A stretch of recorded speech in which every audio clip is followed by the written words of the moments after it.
que comencemos. Sí, ahí, bueno, ya está grabando. Bueno, buenas tardes a todos, bienvenidos a esta última charla del Centro Día del año. Es para mí un placer presentar a la licenciada Alejandra Molina, licenciada en Ciencias Psicológicas y biógrafa del doctor Jacob. Alejandra ha investigado la vida de Cristofredo Jacob durante 7 años, los últimos 7 años. Ha consultado más de 4.000 registros sobre la vida del doctor en Argentina y Alemania, y publicará un libro el año próximo, así que tenemos como un preview del libro. Y es la vida de un importante médico que es una referencia mundial en la neurociencia, es conocido en todo el mundo, pero muy, muy poco conocido en la Argentina. Así que la verdad que Alejandra Molina y la gente que colabora con ella están haciendo realmente una recuperación de una persona muy importante que colaboró en la Argentina. ¿Hay alguien que tiene un celular abierto? Voy a ver. Bueno, ya, si querés, Alejandra. Bueno, buenas tardes a todos. Es un placer para mí estar aquí. Gracias por compartir esta charla. Todavía no soy licenciada en psicología. Es una carrera nueva que estoy haciendo, pero falta poco. Quería hacer esa salvedad que es muy importante. Bueno, Cristofredo Jacob es el primer neurocientífico argentino y, como comentaba Roberto, muy poco difundido en estos años, porque en su época él era una eminencia, así se referían todos los que lo conocieron, o incluso en los mismos periódicos, porque Cristofredo salía en los diarios al menos una vez a la semana, y todos se referían a él como una eminencia o como el sabio maestro. Y los descubrimientos y los aportes que él hizo a la neurociencia, la neurociencia es el estudio sistemático del sistema nervioso, de eso se trata. Y esto tuvo eco en el mundo. ¿Quieres poner la presentación? Sí. Por eso es importante que quería hacer estas primeras palabritas de por qué lo traemos a nuestro presente, porque su obra tiene absoluta vigencia con las neurociencias modernas. Yo les he preparado, ahora les voy a compartir un PowerPoint con el recorrido de su vida. Ustedes me dicen si lo están viendo bien. Sí, perfecto. Bien. Bueno, ¿quién es Cristofredo Jacob? Christfried era su nombre alemán, Cristofredo castellanizado. Y Cristofredo, lo he comenzado este PowerPoint con este interrogante, porque para él era muy importante saber quién eres. El recorrido, porque él se dedica más que nada a lo que es psicología orgánica, la investigación neurobiológica del psiquismo, y el conocerse a sí mismo era algo fundamental. Entonces, por eso inicio con este interrogante donde él respondía siempre a sus discípulos y a sus alumnos: serás quien eres. Este serás quien eres viene de la mano con una frase de cabecera que tenía Cristofredo, entre otras, su famoso res non verba, hechos, no palabras.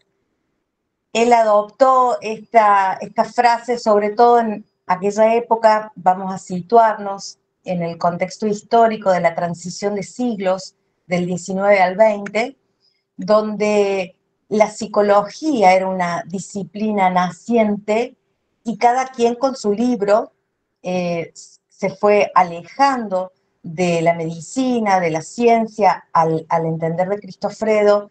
Entonces él focalizaba todo el tiempo de la importancia de no apartarse de la investigación y de la comprobación, su famoso res non verba, hechos, no palabras.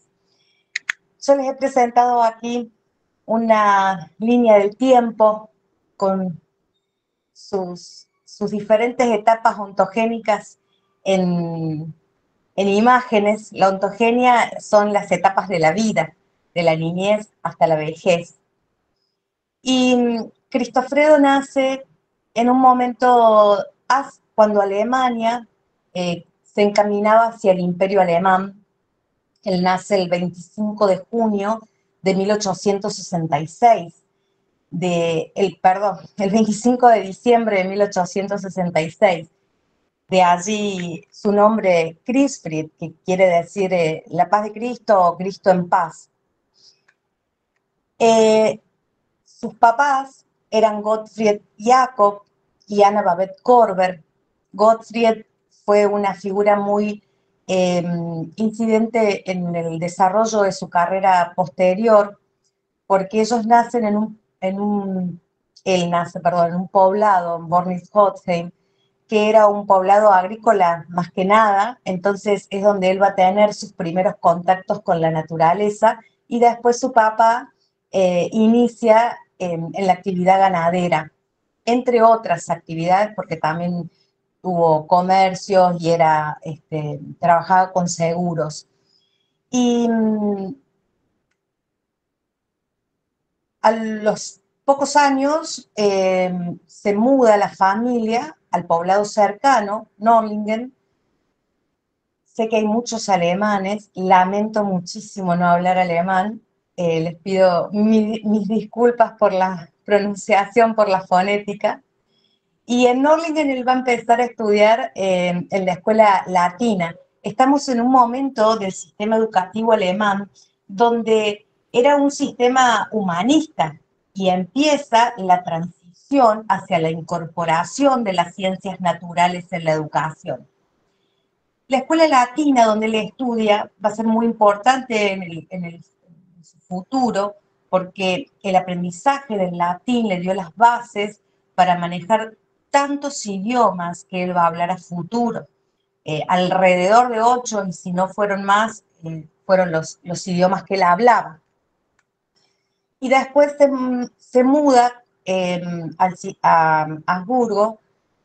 Allí en Habsburgo, que ya está incorporada plenamente en las ciencias naturales, este colegio, en la modalidad de internado, en la actualidad todavía existe, y bueno, forma parte de la recopilación que ha realizado de su legajo de estudiante.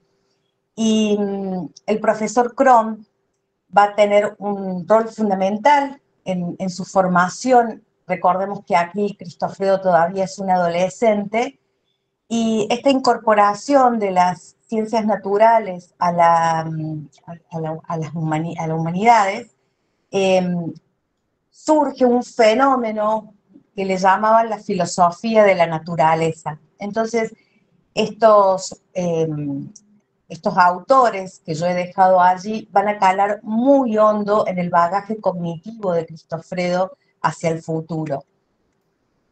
Se va a estudiar a Erlangen, a la universidad de allí, donde va a conocer a quien fue su mentor en la carrera de medicina. Eso es lo que él elige, patrocinado por su tío, porque Cristofredo venía de una familia de clase media baja, y su tío, Michael Korber, jugó un papel fundamental para colaborar en los estudios y poder pagarlos. Y allí conoce, como les contaba, a su mentor, el doctor Strumbel. Strumbel era una eminencia de su época, sobre todo en psiquiatría y en medicina interna, y con él, de la mano de él y otros profesores, inicia el camino en la investigación fina de la anatomía.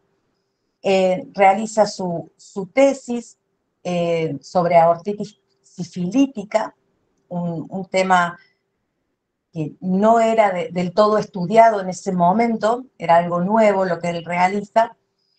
Y en esa graduación se recibe con honores, con el mejor promedio y con un premio de 1000 marcos y una beca para ir a estudiar a Italia, donde, bueno, va a tomar contacto con los científicos de la época. Cuando regresa de ese viaje que hizo a Roma, empieza a trabajar primero como segundo asistente y después como primer asistente. Ya estamos casi en los últimos años del siglo XIX y es en 1894 donde Cristofredo conoce a Sophie Schiffner, que va a ser su esposa, el amor de su vida y su compañera durante más de 50 años, y deciden, luego de casarse, mudarse a la ciudad de Bamberg. Todos estamos dentro del estado de Baviera. La ciudad de Bamberg lo recuerda y lo destaca a Cristofredo Jacob porque fue el primer neuropatólogo que tuvo la ciudad.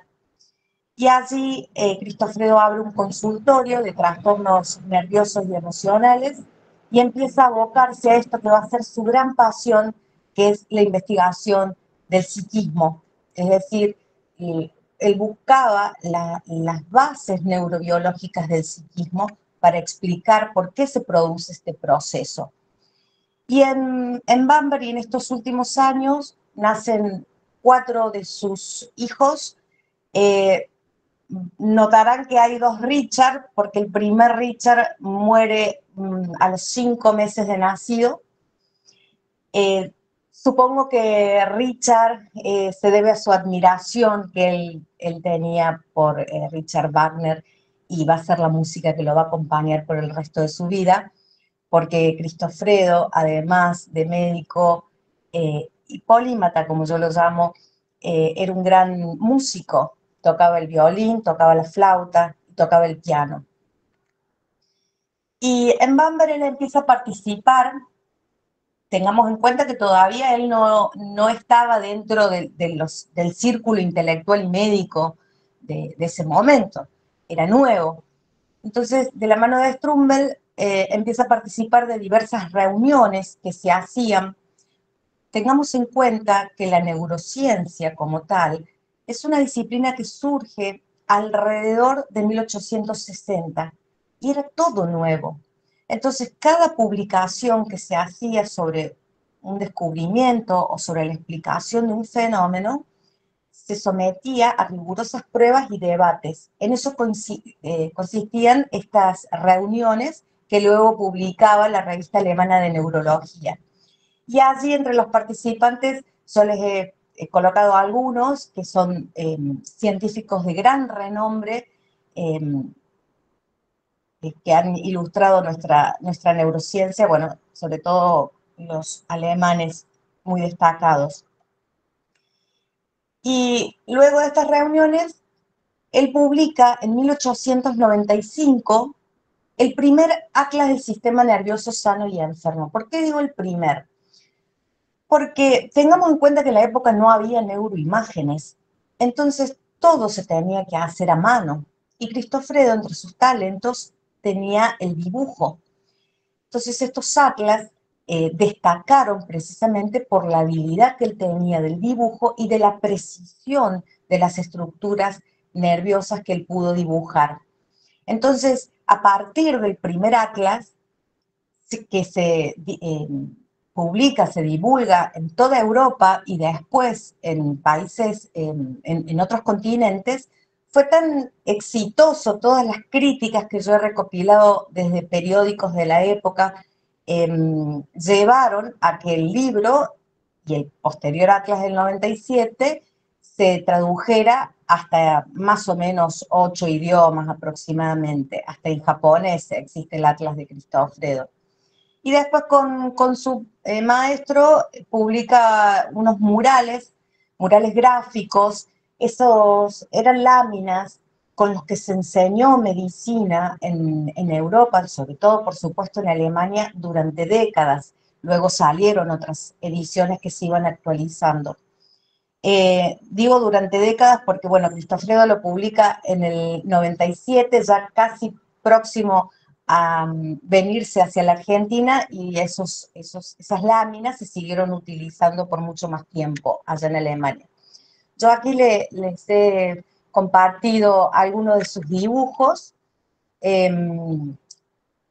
Bueno, como les decía, el detalle tan fino de la estructura era algo muy novedoso, al punto, bueno, él admiraba muchísimo a Ramón y Cajal y sus dibujos estaban a la altura, a la talla de Ramón y Cajal.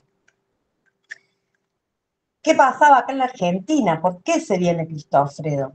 La medicina en Argentina era una medicina muy teórica, le decían, es decir, se estudiaba no solamente con bibliografía europea, sino que además los alumnos, los estudiantes, no tenían práctica. Entonces había que reformular esta enseñanza de la medicina, había que hacer un cambio, y ya había pasado con diferentes versados en otras áreas, sobre todo en lo que es la época de los naturalistas que llegaban a la Argentina para estudiar flora, fauna y suelo. Emulando esto de traer versados, se decidió ir a buscar a Europa quien trabajase aquí en la Argentina. Y Cristofredo fue contratado por la Universidad de Buenos Aires a través del ministro de Relaciones Exteriores, Hiller, quien le encomienda a Domingo Cabret esta contratación. Entonces, él decide venirse a la Argentina. Hay varias hipótesis de por qué acepta un contrato que no era beneficioso para él y para su ciencia por las limitaciones que tenía el contrato. Y es que allá en Alemania había muy poco material de estudio, concretamente los cerebros eran escasos. Y aquí en la Argentina había disponibilidad de cerebros. Entonces, bueno, por ejemplo, Jacinto Orlando, uno de sus primeros biógrafos, cuenta de que él tenía, por ejemplo, 2 cerebros al año y a que le ofrecían 300.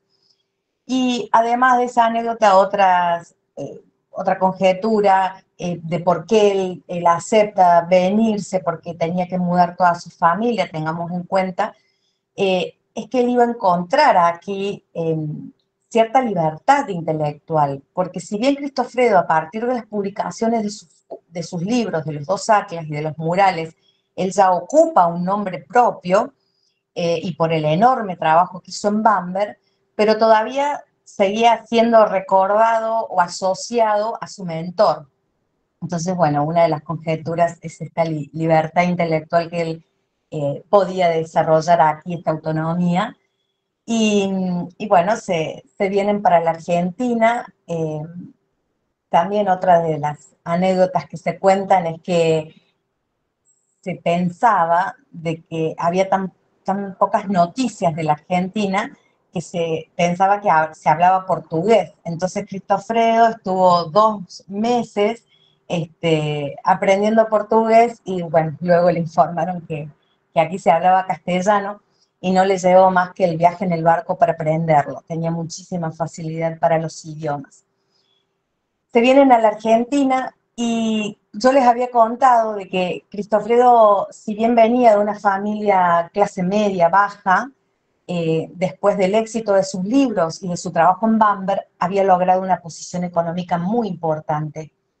Y cuando se viene a la Argentina, se va a vivir al Hospital Borda, que en ese momento se llamaba el Hospicio de las Mercedes. Un gran cambio a su estilo de vida, lo que marca también el profundo compromiso que tenía con la ciencia.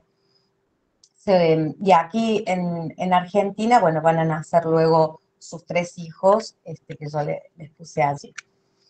Esta es una foto del Hospicio de las Mercedes cuando él llega el 17 de julio de 1899. Este es el día actualmente del neurocientífico argentino en honor a su llegada. Este día se decreta en 1982. Este es el laboratorio al que él llega, original, y este es el mismo edificio, pero con 2 salas más que se hicieron a los costados durante su gestión. Algo importante para destacar, que yo se los he puesto en un ejemplo para que conozcamos la disciplina que él tenía en el trabajo y por qué no la obsesión. Él en menos de 2 años hace un total de autopsias y preparados que un científico en una vida llega, si logra este número, a hacer. Él lo hizo en 2 años, un total de 25.630 entre preparados y autopsias. Además, bueno, las fotografías y microfotografías, todo este acervo ya les voy a contar a dónde está y en qué estado. Además de eso, bueno, tengamos en cuenta que él daba clases en la UBA, en la Facultad de Medicina, y aparte de su actividad como neuropatólogo en el laboratorio del Hospicio de las Mercedes, y aparte de su actividad profesoral, él daba conferencias y escribía artículos. Escribió muchísimos artículos, su bibliografía en total, entre libros y artículos, son alrededor de 250 trabajos. En estos primeros años del siglo XX, él se relaciona, en realidad ni bien llega a la Argentina, él se acerca al círculo del Perito Moreno. Tengamos en cuenta que no existían las técnicas que hoy existen para analizar los restos fósiles. Entonces, estos naturalistas, que por la época eran numerosísimos, viajaban sobre todo hacia la Patagonia y traían los restos fósiles que quedaban almacenados en el Museo de Ciencias Naturales que había inaugurado el Perito Moreno. Dentro de ese círculo estaba el doctor Clemente Onelli. Y también otro alemán destacado y compañero de Cristofredo dentro de este círculo era Roberto Lehmann-Nietzsche. Algo muy importante que él hizo para que dimensionemos la relevancia de esta figura es que a Cristofredo le trajeron 4 cráneos de indígenas y él, con técnicas propias, los sometió a investigación, hizo una proyección a través de la morfología de los cráneos para hacer la proyección cerebral, y con eso él inaugura prácticamente, bueno, acá en la Argentina fue el primero, no he encontrado en el mundo quien lo haya hecho antes, la paleoneurobiología. Así que por el momento puedo decirles de que fue el primer paleoneurobiólogo del mundo. Y algo muy importante para destacar respecto a esta parte de lo que él hizo con los restos fósiles es que tengamos en cuenta que por la época, en ese momento, estaba en auge lo que se llamó el movimiento eugenésico, el origen de la raza humana. Es un movimiento que había creado el primo de Darwin, Francis Galton, y Cristofredo, a través de la morfología de los cráneos de los indígenas, llega a la conclusión de que no había diferencias con el europeo medio, que no había diferencias biológicas. Si había diferencias, eran culturales, hace énfasis en esto. Y con Clemente Onelli fue el segundo director del Jardín Zoológico de Buenos Aires, y él le aportaba los animales de estudio, y Cristofredo retribuía atendiendo incluso los animales en el zoológico, y bueno, cuando morían, él realizaba las autopsias. A lo largo de los 10 primeros años en la Argentina, o sea, alrededor de 1910, Cristofredo se dedica sobre todo a estudiar los mamíferos de la Argentina. Y es a través de esta investigación donde va a surgir el gran descubrimiento que es el centro visceral. El centro visceral es lo que hoy la neurociencia moderna llama cerebro emocional. Tiene que ver con una de las esferas del psiquismo, que es la vida introyental. La otra esfera es el ambiente.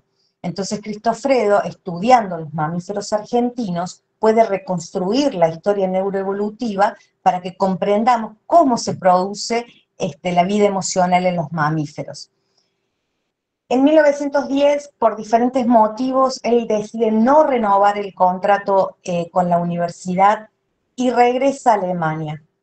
No vuelve a Bamberg, sino que se va a Kreilin a vivir y trabajaba en Múnich. Cuando regresa a la talla del científico que él era en ese momento y después de haber ocupado el cargo de jefe del laboratorio, Cristofredo no encontró en Alemania un puesto a la altura que él estaba buscando, porque claramente luego de 11 años de ausencia ya todos los puestos estaban ocupados. Entonces se dedicó sobre todo a terminar esta investigación que él hacía neuroevolutiva y publica el libro primero en alemán sobre el cerebro humano, el cerebro del animal al humano. Y aquí es donde está la explicación del centro visceral, que es lo que yo les llamaba, que hoy se les llama cerebro emocional. Y como argentinos es muy importante porque tengamos en cuenta que este descubrimiento mundial él lo hace estudiando nuestros animales. Y luego lo publica en castellano. Pero ¿qué pasa? Antes de esta publicación o en simultáneo, en 1913, Cristofredo regresa a la Argentina. Esta vez contratado desde el Hospital Nacional de Alienadas, lo que hoy es el Hospital Moyano, con otras condiciones y con mayor libertad, que es lo que él buscaba sobre todo en la enseñanza. Y publica este libro que tanto en la versión alemana como en castellano fue financiado por la Sociedad Científica Argentina. Y al lado les he dejado una ilustración del centro visceral. La foto que les muestro del atlas se encuentra en el día, actualmente en la Universidad de San Martín, así que agradezco la fotografía que Mónica Bader me envió. Luego, bueno, como les contaba, él se vuelve a la Argentina, al Hospital Moyano, donde empieza a trabajar en el pabellón de anatomía patológica, sigue sus tareas de neuropatólogo. Este es el hospital, el laboratorio en la época. Sigue como profesor, pero ahora se amplía esta tarea, no solamente como profesor de medicina y en filosofía de la UBA, que dicho sea de paso, les cuento un dato histórico, Cristofredo fue el primer profesor en llevar la biología a las ciencias psicológicas y filosóficas, sino que también empieza a trabajar en la Universidad de La Plata. Esta es una fotografía inédita de Cristofredo dando clases en el aula Pasteur. Al lado tienen sobre la izquierda una reseña de los años en los que estuvo en cada facultad, en lo que es la Universidad de La Plata, en la Universidad de La Plata, en la Facultad de Humanidades fue donde más tiempo estuvo. Dice desde 1921, pero en realidad él inicia su colaboración desde principio de siglo. Es una larga historia contarles porque le costó mucho a él llegar a profe en humanidades por recelos y cuestiones polémicas que nos llevaría un buen rato poder contarlas, pero que sí las narro en el libro. Bueno, tengamos en cuenta que él fue profesor en la época de la reforma universitaria, y aquí va otra anécdota importante.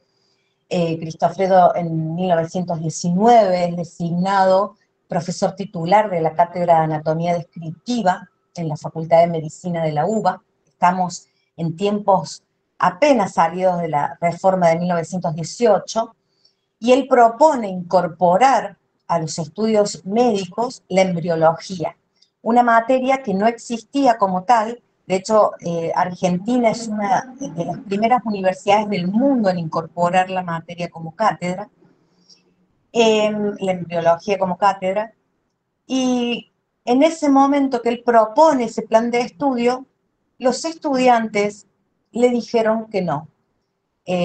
Cuentan algunas historias y anécdotas que, impulsados por profesores, bueno, también nos llevaría a una discusión que después la podemos conversar. Y Le dijeron que no, en principio, porque era muy pesado su programa de estudio, iba a llevar demasiadas horas, era algo muy complicado, desconocido, se ignoraba totalmente. Cristofredo trabajaba en la embriología desde que llegó a la Argentina, los preparados originales todavía están en nuestro país. Entonces, su perfil era una persona que, si bien tenía su carácter y era muy disciplinado, a Cristofredo no le gustaba polemizar, no le gustaban los enfrentamientos, no confrontaba. Él buscaba siempre caminos alternativos para lograr los objetivos. Entonces, decide aceptar la petición de los alumnos y renuncia a la cátedra. Vaya paradoja argentina que 20 años más tarde a Cristofredo le otorgan el premio Holmberg, ya vamos a hablar de ello, por los trabajos de embriología que inicialmente no le dejaban enseñar.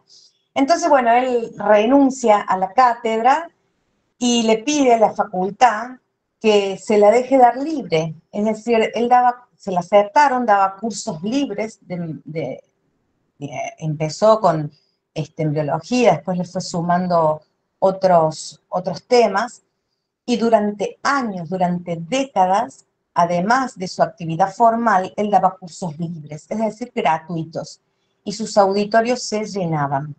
Esto es lo que van narrando, se desprende de las diferentes lecturas de la época que yo he ido recopilando. Además de eso, Cristofredo, vamos a hacer un repaso, de neuropatólogo en el laboratorio, profesor en las dos universidades, seguía trabajando en neuroevolución y se suma su tarea como forense. Él era perito de la justicia, se lo llamó en diferentes casos para hacer autopsias. Bueno, no vamos a entrar en ese tema, pero lo interesante es que Cristofredo le propone a la Facultad de Derecho de la UBA que se comience a trabajar con otras facultades, y él lleva a las ciencias jurídicas las relaciones con la psiquiatría, y eso es muy importante. Esta es una foto de la época donde está Cristofredo en el centro. A la izquierda está su hijo Alfredo Jacob, médico, futuro ginecólogo, y a su derecha está Walter Jacob, que fue abogado, maestro de 50 generaciones, un profesor muy destacado de la Universidad de Buenos Aires, y están precisamente en la facultad. Y además de esto le sumamos su actividad como literato, además de escribir sobre medicina, tenía escritos también sobre filosofía. A él le gustaba mucho la poesía, y publicó 2 libros que también están en el Centro Día. Son 2 libros de poemas.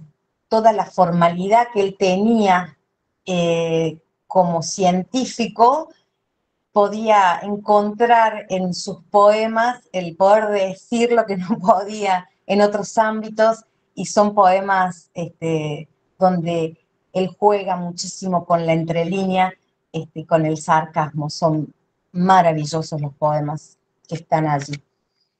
Y como les contaba, yo como músico, allí tienen la foto de su flauta de estudiante en Erlangen, y el piano que todavía existe en el Hospital Moyano.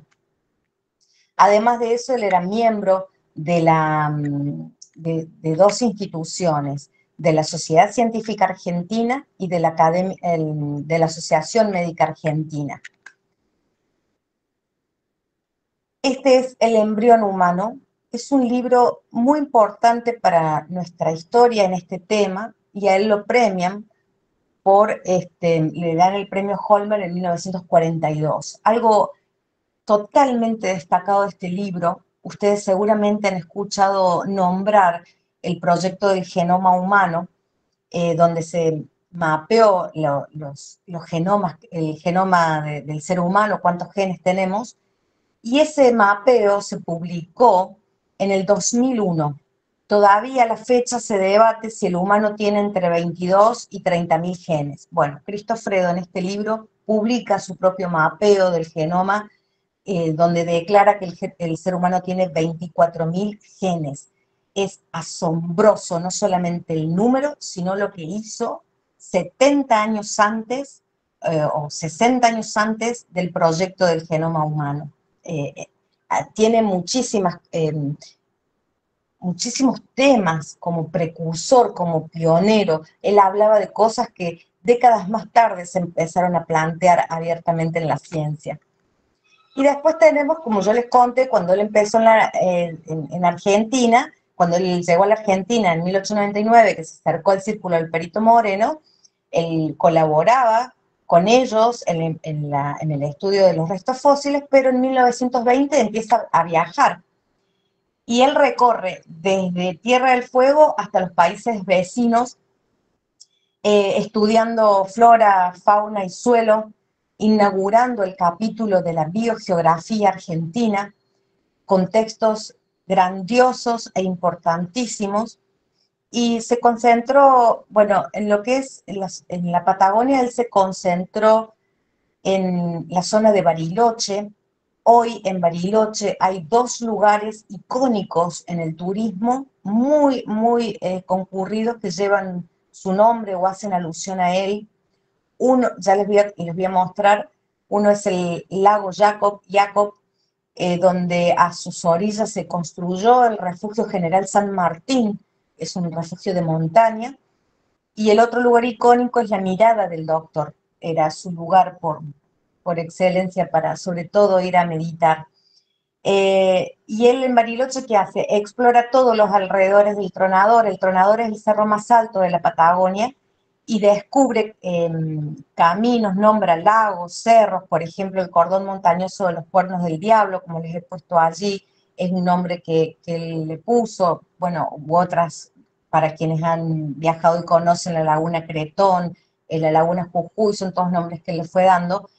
Y el paso del Buriloche, él lo redescubre. Era un paso que en ese momento era una leyenda, se creía que había un antiguo paso hacia Chile, que llevaba como leyenda más de 100 años, incluso cerca de 200, y él, empecinado como era y aventurero, decide salir en una excursión para encontrar el paso del Buriloche. Se pierde en las montañas, hay textos relativos a todo esto que son muy atrapantes, bueno, donde él va contando esta odisea y finalmente lo encuentra. Y una vez que él encuentra el paso del Buriloche, luego comienza a trabajar para que, con el turismo argentino incluso, para que se construyan los caminos. Él colabora con la Sociedad Geográfica Argentina en relación a los mapas, usando su habilidad de dibujante incluso, bueno, y de explorador para ir corrigiendo todo lo que es la cartografía. Y acá tenemos, este es el lago Jacob, que está, como les decía, en las orillas está donde yo tomé la foto, ahí está el refugio. Y lo que ven hacia el fondo es el cordón de los Cuernos del Diablo. Y esta es la Mirada del Doctor. Para llegar a la Mirada del Doctor se va por otro camino diferente, que es por el lado del refugio de Ilom, es uno de los caminos. Por supuesto, depende de dónde vayamos. Entonces, para hacer un resumen de la importancia de él como neurocientífico argentino, donde yo les he dado una simbiosis de su vida y de su obra, en este caso les hice un resumen sobre todo de su obra. Realizó la primera cuantificación neuronal. ¿Esto qué quiere decir? Él contó las neuronas que tiene el sistema nervioso. Primero lo hizo de la corteza y después de cada una de las estructuras. Y esta nomenclatura se usaba en el mundo, y la bibliografía universal citaba a Cristofredo Jacob en relación a este tema. Descubrió el centro visceral del que les hablé, hizo descubrimientos fundamentales para la medicina sobre la doble función sensomotriz de la corteza. Para los que no somos versados en medicina, esto tiene que ver con una época en la que se discutía si había áreas de asociación, si existía el acto sensorial por un lado y el motriz por el otro. Bueno, Cristofredo constató de que las bases fundamentales de la corteza son sensomotriz. Realizó el cultivo artificial del cerebro. Habló de epigenética mucho antes de que se acuñara el término, y eso también es asombroso, o por lo menos a mí me asombra muchísimo que haya utilizado esos términos y esas explicaciones que encontramos en textos posteriores en la historia de la medicina. Hizo los estudios de la fisiología de la memoria, son trabajos por el mismo camino que 70 años más tarde va a ser el premio Nobel en este aspecto que se llama Eric Kandel, donde precisamente el trabajo sobre la fisiología de la memoria, bueno, el Cristofredo lo hace antes, por supuesto no es copia, sino me refiero a que investigaron y fueron por el mismo camino en este sentido. Estudió profundamente la biología del sistema nervioso, dejando apuntes e inaugurando la época de los apuntes de cátedra. Colaboraba muchísimo con sus alumnos y sus alumnos con él para tomar nota de sus clases y luego volcarlos en estos apuntes que él generaba para que se puedan difundir dentro de la universidad y dentro de sus clases. Detalló los neurotransmisores, bueno, son sustancias químicas fundamentales para la comunicación neuronal. Es un término que se acuña en 1954 aproximadamente, y él hablaba de esta función décadas antes. Y lo del mapeo que yo les he contado. Su obra maestra se llama Folia Neurobiológica Argentina, es un compendio de 8 tomos, que fueron los que se publicaron, porque la idea inicial eran de 12 tomos y no encontró los fondos, entonces él decidió, o en realidad se los prometieron y nunca llegaron, así que él decidió pagar de su propio bolsillo esta obra, la Folia Neurobiológica, donde los estudiantes de la época, todos, me atrevo a decir, estudiaron medicina con estos libros. Los 3 primeros son atlas del sistema nervioso, y después, por ejemplo, el tomo 1 es sobre neurobiología. Aquí tienen las fotos de los 3 primeros atlas, y estos son los otros 5, neurobiología. El pichi ciego, y fue precursor en el estudio de este animalito cuyano, que sobresale entre los mamíferos porque precisamente es un animal nocturno donde ha desarrollado sobre todo el olfato, este sistema que en general en los mamíferos al revés, tenemos más desarrollada la vista que el olfato. Bueno, él se dedicó a estudiar el pichi ciego. El lóbulo frontal, su gran obsesión de la vida, escribió muchísimo sobre la conectividad. Hay actualmente una disciplina que se llama conectómica, es una disciplina nueva que está buscando precisamente hacer un mapeo de las redes cerebrales y detectar las principales redes. Se estima que en los próximos 15 a 20 años podamos llegar a tener el mapeo del conectoma. Y los trabajos que él hizo sobre el lóbulo frontal lo acercan plenamente a esa disciplina de la actualidad. El yacaré es un animal correntino. En realidad él estudió el yacaré correntino, y con este animal él descubre el origen del neocórtex, es decir, le puede dar el correlato final que le faltaba en esta historia neuroevolutiva que él estaba narrando y que consiguió ya hacia el final de su vida terminar. Y Documenta Biofilosófica, a mi gusto, es el libro más exquisito que he leído sobre filosofía y sobre los fenómenos de la vida. Es un placer leerlo a él, su filosofía.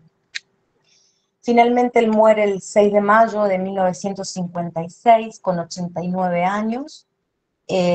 Muere junto a su nieta Ruth, que lo cuidaba.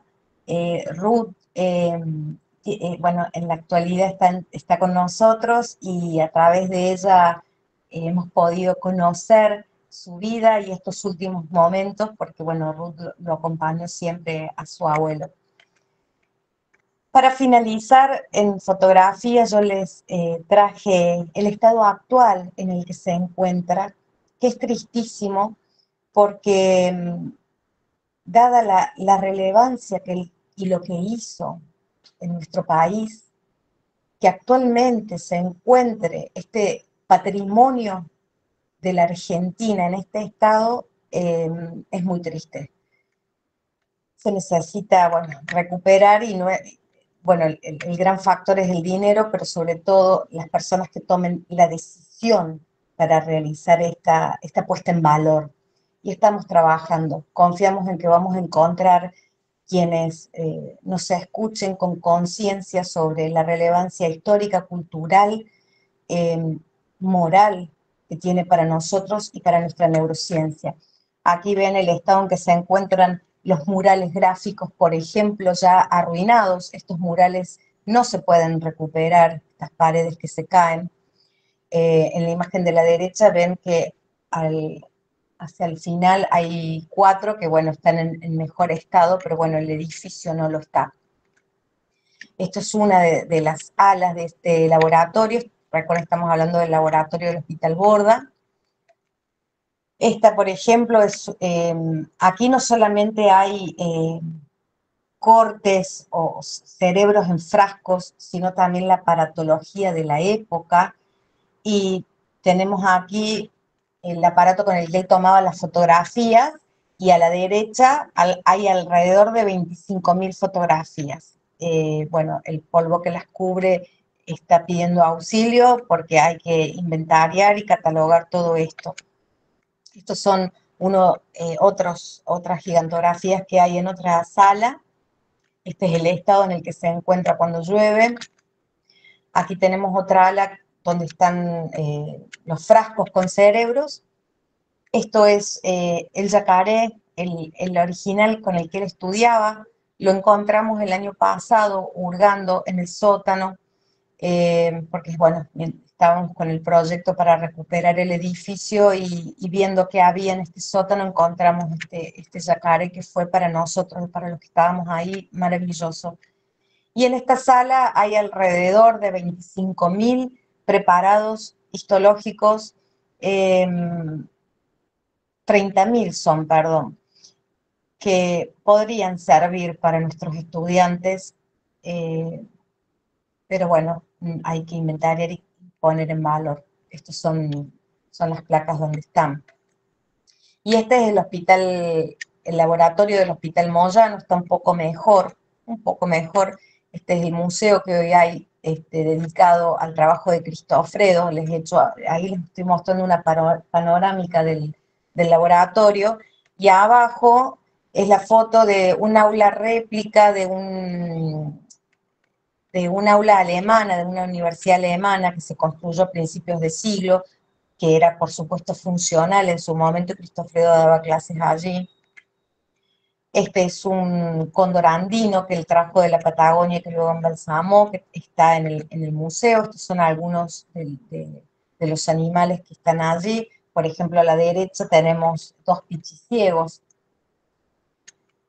trabajos sobre embriología, diferentes cortes del cerebro en muchísimos frascos. Esto, por ejemplo, son moldes de yeso con técnica única e innovadora en su época, cómo hacía estos moldes.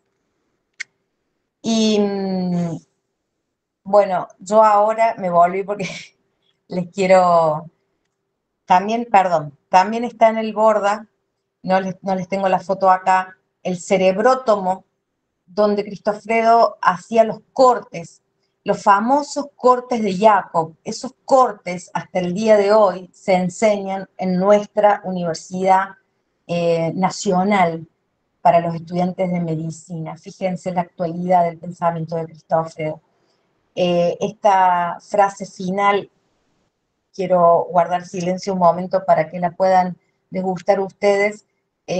Creo, a mi gusto, que resume la esencia de don Cristofredo, y bueno, las quiero compartir con ustedes. Es una frase de él.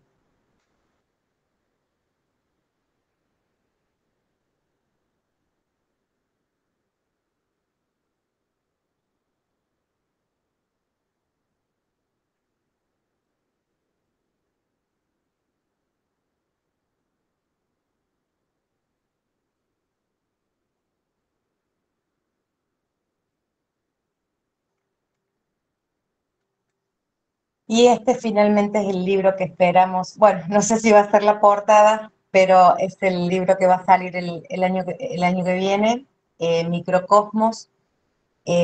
La frase, bueno, la palabra, perdón, tiene que ver con su teoría de psicología orgánica y está escrita en alemán, pero se entiende perfectamente el sentido en castellano.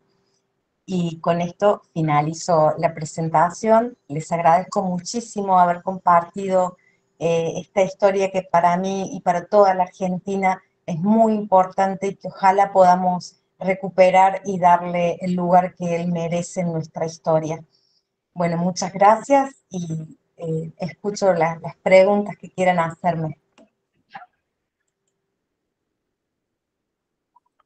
Bueno, yo creo que primero hay que agradecer, disculpas, Roberto, hay que agradecer, realmente es un trabajo hermoso el que estás haciendo y lo que puedo decir, he visto el libro, una parte del libro he leído y lo que me interesa en él de tu técnica es que vas como citando muchísimo los textos del propio Jacob, también de otros, es decir, que uno a través de este libro que es bien extenso, pero vamos como conociendo de a poquito sus conocimientos en la forma más autóctona. Esto realmente me parece algo muy especial en el Sí, libro que estás haciendo. perdón, Regula, quiero hacer una acotación. La idea precisamente de hacer transcripciones de sus textos, la mayoría son cortas transcripciones, fue porque su obra completa no existe en ningún lado. Bueno, en realidad solo existe en mi casa, que yo la pude recopilar, porque está desparramada por todo el mundo. Entonces, eso también es una deuda para la puesta en valor. Bueno, ya estábamos trabajando, vamos a ver cómo nos va para que en un futuro podamos publicar la obra completa de Cristófredo Jacob.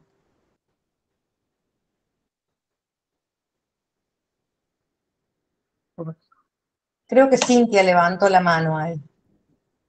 Roberto, no se te escucha.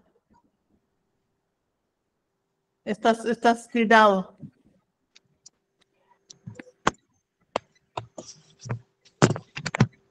No te escuchamos, Roberto. No se escucha. Pero bueno, Cintia quería decir algo, no sé si Sí, querés decir algo, dejémosle hablar Cintia. a Cintia, por favor. Estás muteada. Cintia, sí, también está muteada. Estamos todos mudos de admiración, Ale. Augusto, al doctor Luisi. Hola. ¿Se escucha? Sí, Bueno. Primero que nada quería felicitarte, estoy realmente conmovido por lo que acabo de escuchar, realmente es algo maravilloso el trabajo y creo que Cristofredo está vivo acá con nosotros. No quiero, parece que no quiero ser ausente contigo, pero gracias a tu enorme trabajo y sacrificio. Hay muchas cosas, como te comentaba Alejandra, en una conversación que teníamos, que yo sabía pequeñas, me sorprendió cuando me comentaste y me sigo sorprendiendo en la versatilidad de este hombre, ¿no?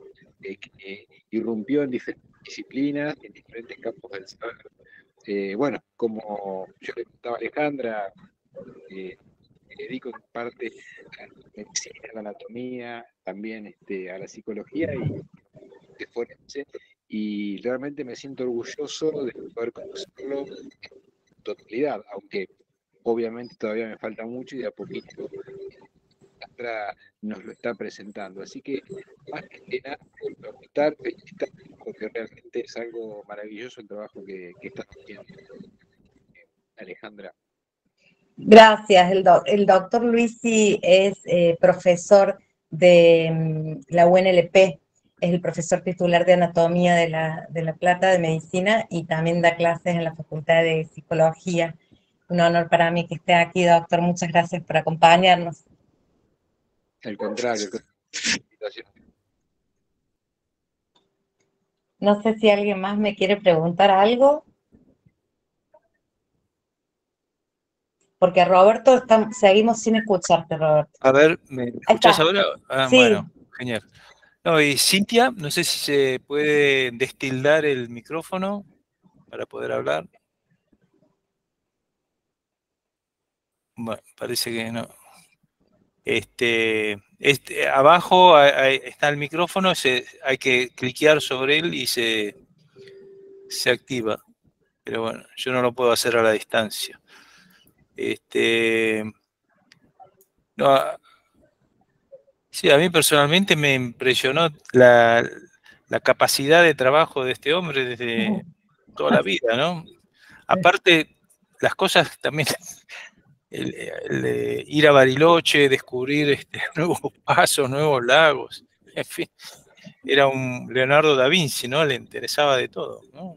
Sí, por ejemplo, Braulio Moyano, bueno, de hecho, Borda y Moyano fueron sus discípulos. Ah, Y Moyano le decía que él trabaja, no, perdón, Julio Janón le decía, trabajaba con horario de ama de casa.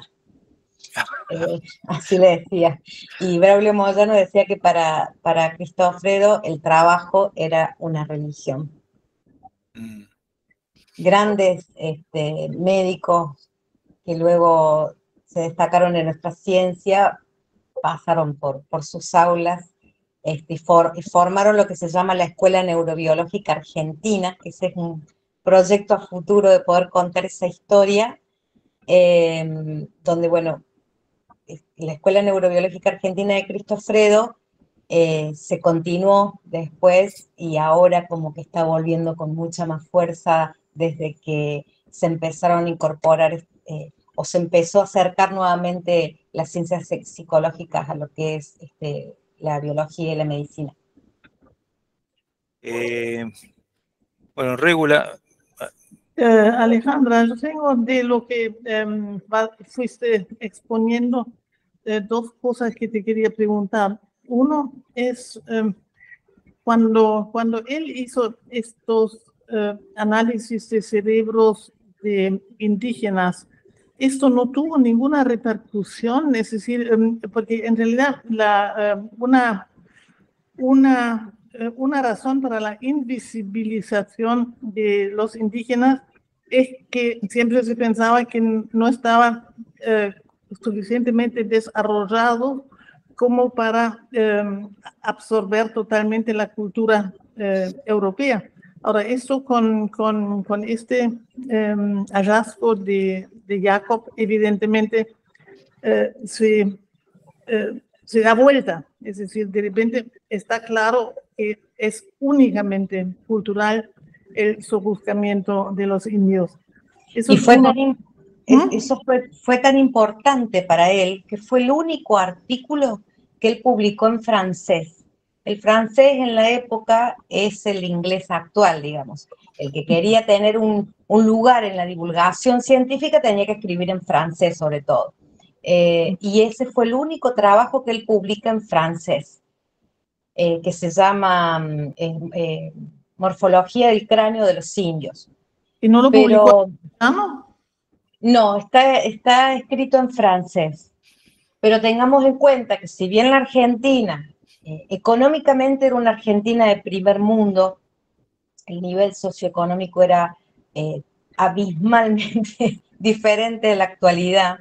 De hecho, bueno, Argentina en lo que es la migración era el primer destino de los que venían desde Europa, pero en lo que es la ciencia, bueno, en el libro yo hago alusión a las grandísimas personalidades argentinas y sus descubrimientos y aportes, pero no era tan divulgado en Europa como para llegar al punto de discusiones, a no ser que sea bueno, algo muy puntual o un descubrimiento fenomenal.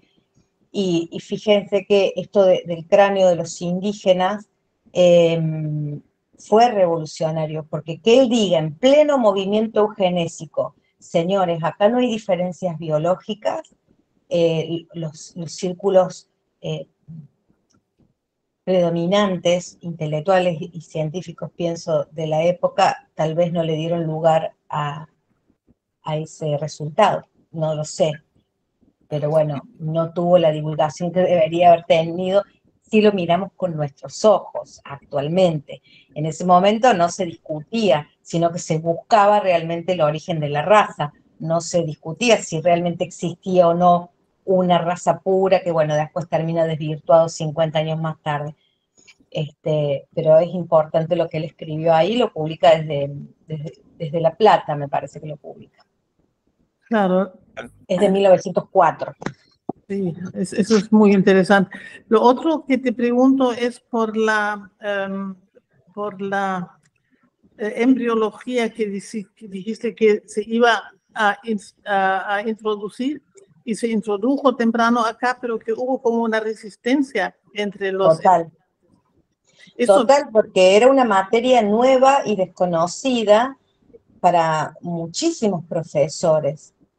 ¿Es decir, los que se oponen son los estudiantes o los colegas? Es que, bueno, ahí viene la discusión, porque algunos artículos y algunas biografías dicen que la voz la pusieron los estudiantes, pero empujados por algunos profesores. Esa es una de las polémicas de la época, y bueno, y él, como no le gustaba entrar en polémica, decide renunciar a la cátedra y dar los cursos libres. Pero luego, en 1937, sobre este tema, hay un artículo fabuloso que se llama La enseñanza de la anatomía cerebral en la universidad, la enseñanza universitaria de la anatomía cerebral, y él ahí hace un descargo del por qué decidió dar los cursos libres, y bueno, no confrontar, pero como diciendo, señores, ¿se dan cuenta de dónde estamos ahora? Yo lo vengo diciendo hace 20 años. Susana Inés Manríquez tenía una pregunta. Sí, buenas tardes.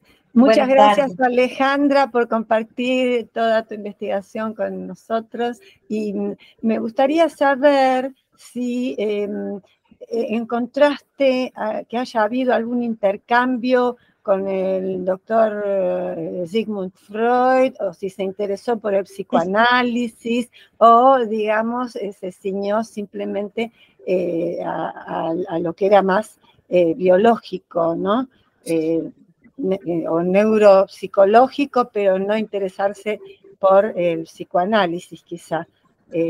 ¿Tenés alguna información? Bueno, para Cristofredo, Freud y su psicoanálisis era fantasía. Era una teoría creada por él, por Sigmund Freud, en el aire de la fantasía. Entonces, lo que él hizo a través de sus divulgaciones, sus escritos, era mostrar cómo se puede estudiar el proceso psíquico desde la biología sin descuidar el ambiente. Es decir, cómo el ser humano procesa psíquicamente el entorno, y cómo se realiza orgánicamente todo lo que sucede fuera del cuerpo, la familia, la ciudad donde estás, las escuelas, etc. Y para él era tan importante el entorno que, de hecho, para los que son de Buenos Aires, no sé si conocen o han escuchado alguna vez hablar del Cinturón Ecológico de Buenos Aires. Eso es una obra impulsada por Cristofredo en 1915, porque el cinturón periurbano de Buenos Aires para él era fundamental en esta ciudad, porque él decía que el desarrollo sano del psiquismo debía ir de la mano del contacto con la naturaleza, y que si en las ciudades no se podía tener por la fisionomía propia de las urbes, había que darle a las ciudades estos lugares, estos espacios, para que aunque sea los domingos, puedan ir las personas, las familias, a tomar contacto con la naturaleza. Y Freud no le gustaba, y de hecho hay, Susana, varios escritos donde trata el tema del psicoanálisis, en lo que son los artículos médicos científicos, con formalidad y con, bueno, sus fundamentos, él rebate cada una de las conjeturas freudianas a través de la psicología orgánica, que él le llamaba de esa manera, y luego a través de los poemas, de una forma ya mucho más sarcástica. Hay un poema que se llama Inspiraciones Freudianas, que bueno, ahí ya lo rebate, pero desde otro ángulo. Pero no le gustaba el psicoanálisis, y no le gustaba lo que... Esto es importante, porque a través de esta pregunta que me hace Susana, tengamos en cuenta que Cristofredo no era positivista. Es decir, él no decía que solamente la ciencia puede estudiar lo que se percibe, lo que se toca, no. Él hacía realismo científico. Y la imaginación, por ejemplo, era un instrumento del investigador para poder proyectar hipótesis y luego a través del método científico la comprobación. Él tenía 3 ejes en su pensamiento científico. Por un lado, el realismo científico, por otro lado, el monismo. El monismo tiene que ver con que hay un todo, ¿sí? Esto va en contraposición del dualismo, sobre todo el dualismo cartesiano, que muchísimas corrientes de la psicología utilizan el dualismo, el cuerpo y alma. Y a través de diferentes trabajos, él hace análisis sobre todo de la filosofía cartesiana, que si bien admiraba muchas partes de sus estudios dentro de la medicina, pero en lo que es psicología, le rebate cada una de sus teorías.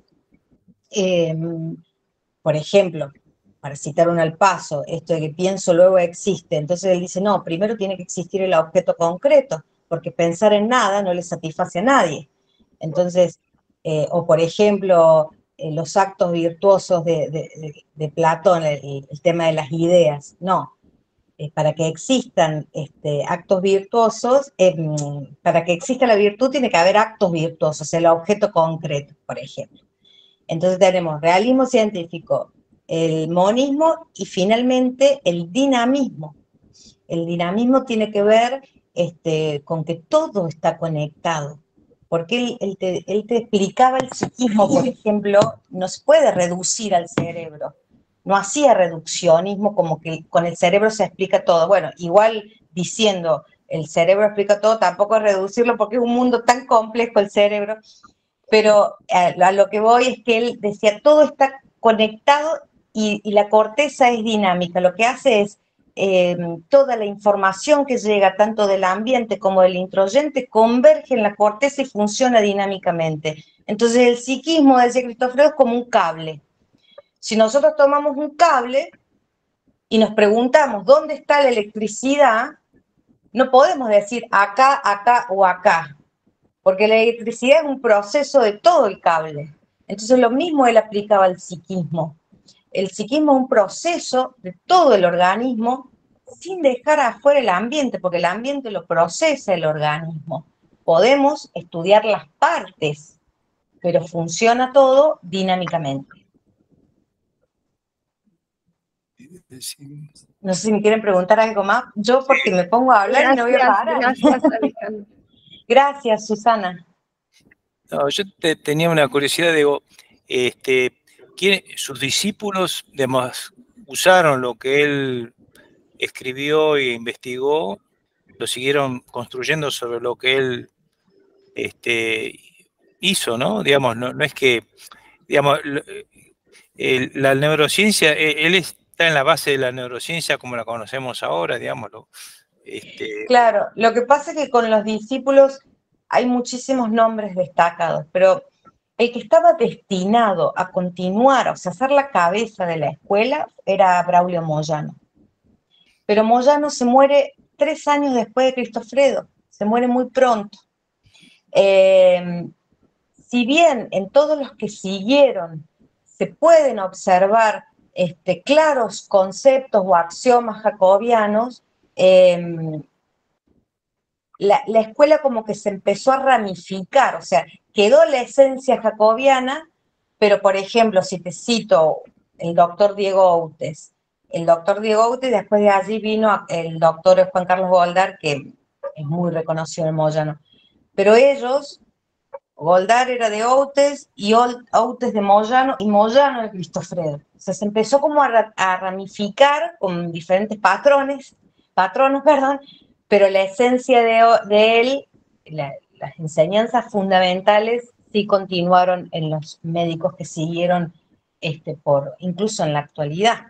¿Y en otras partes del mundo también tuvo influencia, digamos? Después de su muerte, no, por ejemplo, el doctor Lázaro Strearchau es un neurocientífico griego de la Universidad de Macedonia. Él lo estudió durante 12 años a Cristofredo y quedó maravillado al punto tal que escribió 3 libros sobre él. Así que seguramente por aquellas latitudes se lo divulga a Cristofredo. Pero concretamente, bueno, más que las noticias que he recogido de Bamberg, donde neuropatólogos actuales continúan sus investigaciones, otros nombres no te puedo dar del mundo. Sí sería como proyecto para nuestros neurocientíficos poder contrastar las ideas de Cristofredo con las técnicas modernas. Por ejemplo, Lázaro Strearchau estuvo años estudiando la conectividad del cerebelo al lóbulo frontal, que fue pionero Cristofredo en eso, y él en alguna conversación que hemos tenido me decía que era maravilloso que 100 años antes él haya llegado a esas conclusiones, por ejemplo, en lo que es esa conectividad. Y ocurre también algo muy particular. Tengamos en cuenta que el que era psicólogo, estamos hablando a principios del siglo XX, el que era psicólogo era médico. Entonces, cuando Cristofredo muere en el año 56, apenas un año antes se crea la primera carrera de psicología.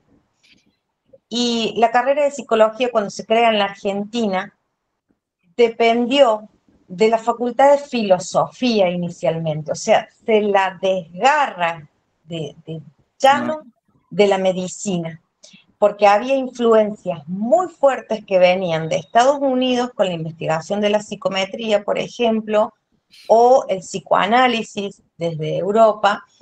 Entonces, en ese momento el idealismo era una de las corrientes filosóficas más fuertes que venía a destronar a los positivistas de la época. O sea, había esta confrontación. Entonces se sepulta esta psicología orgánica por la que tanto luchaba Cristofredo. Y 70 años más tarde, es decir, en nuestra época actual, está resurgiendo.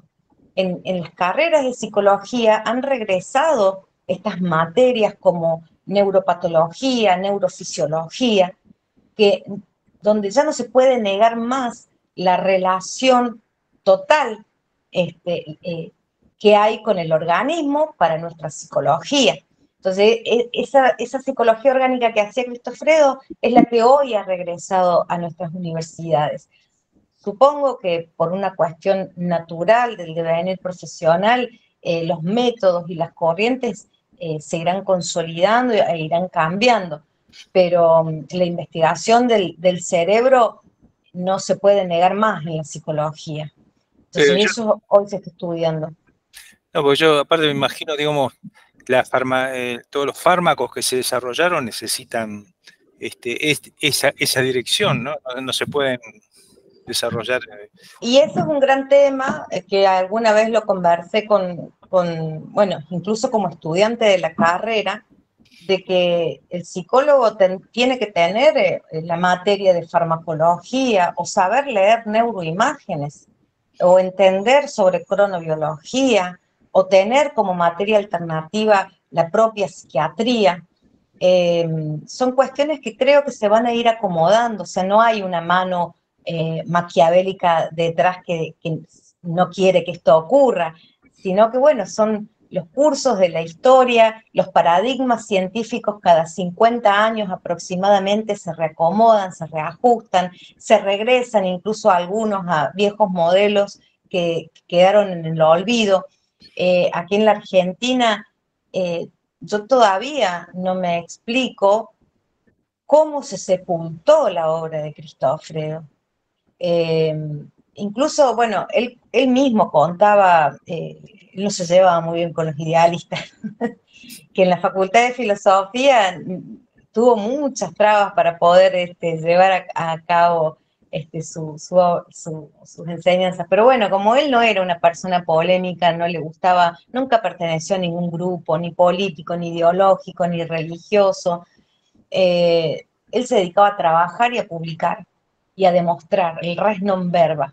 O también decía, viver es laborar, laborar es crear. La vida es trabajo y el trabajo es crear. Este concepto tan fino que él toma del trabajo desde la física, es decir, desde el concepto de energía. Y bueno, legó, que por eso hice tantas transcripciones en el libro, porque una cosa es contarlo desde la admiración y decir, che, mira qué bueno esto, léelo, te va a servir. No, yo lo transcribo porque algo muy interesante que él tenía en su manera de escribir era, por un lado, cada tema que él tocaba, cualquier sea, él hacía una introducción histórica, es decir, nos ponía en contexto del tema que iba a tratar, así sea filosófico o de lo que sea. Y al final de sus trabajos, sobre todo médicos, dejaba un plan para el porvenir. Él decía, hoy ignoramos esto, pero no lo ignoraremos en el futuro. Él tenía esa confianza en el porvenir y sobre todo en la juventud. Y apoyaba muchísimo, bueno, su carácter como profesor era muy compañero, o sea, era distinto al disciplinado y serio que era en el laboratorio. Él como profesor estaba muy presente con sus alumnos. Eso sí, no cualquiera de sus alumnos llegaba a trabajar con él en el laboratorio. Entonces, cuando alguien quería trabajar con él, él decía, serás quien eres, demóstrame quién sos. Y ante la menor flaqueza, porque él decía que para estar en el laboratorio se requería muchísima disciplina, constancia, seguimiento, estudio, y no todos estaban preparados para eso. Y bueno, Moyano es uno de los ejemplos de esas cualidades y por las cuales a lo largo de los años termina siendo uno de los discípulos más queridos. Borda estuvo en el primer periodo, fue el primer discípulo de él, de hecho, con una relación entrañable. De hecho, bueno, hemos recopilado diferentes cartas y hay una de ellas del doctor Borda que emociona muchísimo las palabras que le dedica. Y después, bueno, otros médicos como Andrés Copelo, Eduardo Pedache, bueno, son muchísimos los grandes médicos que han contribuido a nuestra ciencia, a nuestra historia. Mauro Vallejo tenía un comentario. Sí, bueno, muchas gracias. Estoy medio mal de la voz, espero que se escuche. Sí.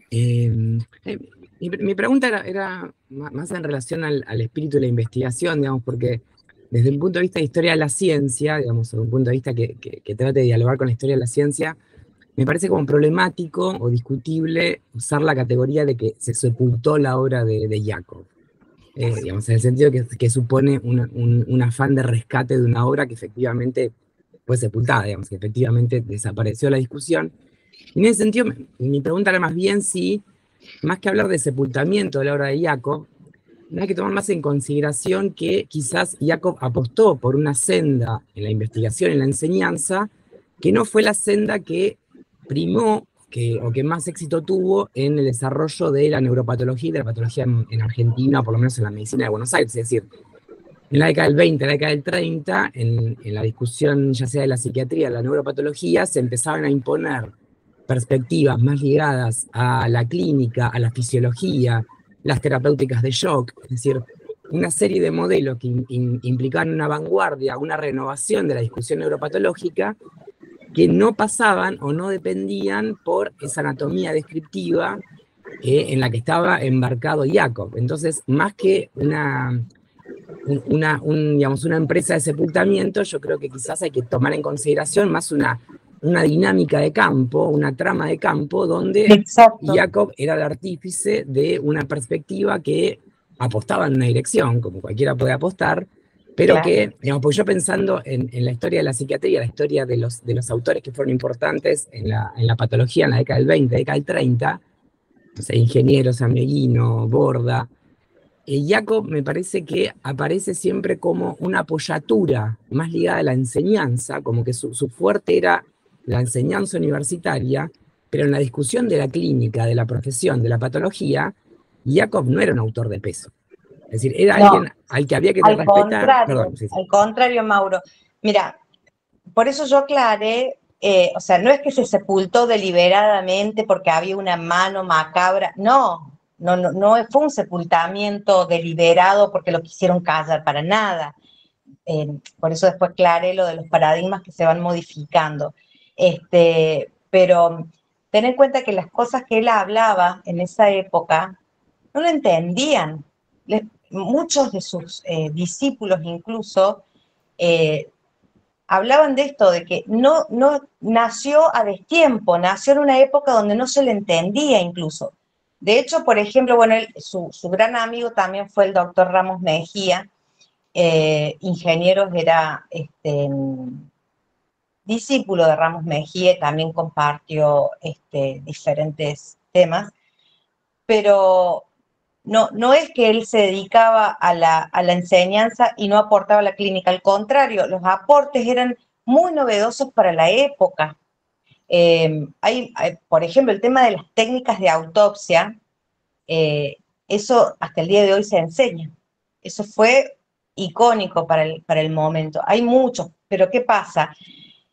Por ejemplo, por darte un ejemplo, él estudió la esquizofrenia, es una de las enfermedades más tremendas para el ser humano, una de las patologías más tremendas mentales, y él estudiaba desde la histopatología, cosa que tengamos en cuenta que no se conocen las causas de los trastornos mentales, ¿no? Hasta el día de hoy. Y era totalmente novedoso estudiarlo en esa época desde ese punto de vista. No te digo que Cristofredo tenía todas las respuestas, porque no tenía todas las respuestas, pero sí los caminos que iniciaban eran muy novedosos y muchas veces no se entendieron. O por lo menos eso es lo que trato de expresar. Quizás hay un tema también por ahí había ondas que venían de Europa o de Estados Unidos que tenían más influencia sobre los psiquiatras o psicólogos de la época que algo autóctono como el Cristofredo. Puede haber algo así, digamos, como siempre, ¿no? Lo que viene de afuera es mejor que lo que se hace acá, ¿no? No, pero de todas formas, él no tuvo nunca roces al contrario, trabajaba y colaboraba con muchos médicos, incluso, por ejemplo, cuando vino Pío Ortega a la Argentina y el doctor Bonecónomo, conocieron su laboratorio y su forma de estudio, luego lo replicaban en el mundo, de que si, por ejemplo, se quería conocer la estructura o la cuantificación neuronal, nos debíamos remitir a las investigaciones de Cristofredo Jacob. O sea, que personalidades de esa talla mundial se refirieran a él en esos términos, era muy importante para nosotros, que desarrolló su trabajo en esta tierra. Lo mismo que, por ejemplo, Sherrington. Sherrington es el doctor que acuña el término sinapsis. La sinapsis es la comunicación neuronal. También se refería al trabajo de Cristofredo, con esta nomenclatura que yo les contaba que fue pionera y se usaba en el mundo, o sea, la cantidad de neuronas, pero sí tuvo peso y fue muy importante lo que él hizo en sus técnicas, y lo que pasa es que el plan que él tenía futuro, como decía Mauro, no siguió la corriente que se empezó no poner de moda, no me gusta eso, pero que se empezó a hacer mayor uso, y bueno, siguió por otro lado, que son cosas que pasan en la ciencia, son modelos, los paradigmas van cambiando, pero actualmente, y esto es muy interesante para los investigadores y los estudiantes argentinos o del mundo, de que contar con los trabajos de Cristofredo no les va a dar las respuestas finales, pero sí muchísimas preguntas. Y él fue dejando puertas que nos van a servir para futuras investigaciones aplicadas con las técnicas modernas que seguramente van a llegar a un gran camino y a un gran resultado. Entonces, sí considero que sería muy útil volver a contar con la bibliografía de él, esto que no esté en un solo lugar. Ningún médico va a hacer el recorrido que hice yo durante 5 años para recopilar la obra, porque los médicos no tienen ese tiempo para estar llamando a bibliotecas de todo el mundo para buscar un texto. Entonces, bueno, sí pienso que contar con estos trabajos, o por lo menos es lo que a mí más me gusta de él, que mientras más respuestas llegaba, más preguntas tenía. Y eso es muy importante para el investigador, porque hay que dudarlo todo e investigarlo. Él mismo lo decía, hay que dudar de todo. Bueno, no sé si hay más preguntas, ya son las 7:30 habitualmente. Bueno, Alejandra, te agradecemos muchísimo esta charla. Agradezco a todo el público que participó y hizo preguntas y enriqueció la charla. Y bueno, esta charla va a quedar grabada en nuestra canal YouTube, así que el que le interesa rever alguna parte, con mucho gusto. Y bueno, te deseamos mucho éxito con el libro, Alejandra. Creo que es muy importante, como decís vos, como, bueno, el que le interese puede tener un lugar para explorar y saber más, ¿no? Bueno, muchas gracias. Y sí, para el que necesite, yo he hecho un índice con la bibliografía completa, y en cada título le he puesto en qué biblioteca del mundo está ese trabajo. Para el que lo necesite poder, o le sienta curiosidad de leer, porque los títulos son muy buenos. Así que bueno, quedo a disposición de lo que necesiten. Genial. Muchísimas gracias a todos por participar. Bueno, gracias a todos por acompañarme y por compartir esta charla. Adiós. Adiós. Adiós.